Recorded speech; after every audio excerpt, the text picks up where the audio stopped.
गजल नासिर काज़मी। आवाज़ व पेशकश हसन बलोच। दिल में एक लहर सी उठी है अभी, दिल में एक लहर सी उठी है अभी, कोई ताज़ा हवा चली है अभी। कुछ तो नाजुक मिजाज हैं हम भी, और ये चोट भी नई है अभी। शोर बरपा है खानाए दिल में, कोई दीवार सी गिरी है अभी। भरी दुनिया में जी नहीं लगता, जाने किस चीज की कमी है अभी। तू शरीके सुखन नहीं है तो क्या,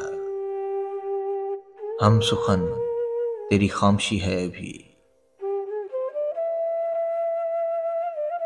याद के बेनिशान जजीरों से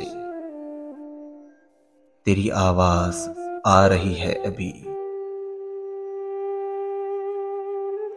शहर की बेचराग गलियों में जिंदगी तुझको ढूंढती है अभी।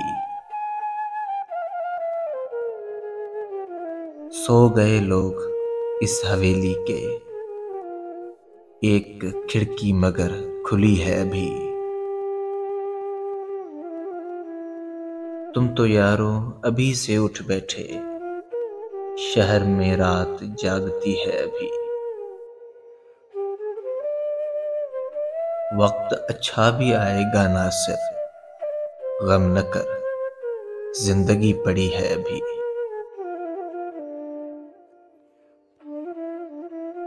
दिल में एक लहर सी उठी है अभी, कोई ताजा हवा चली है अभी।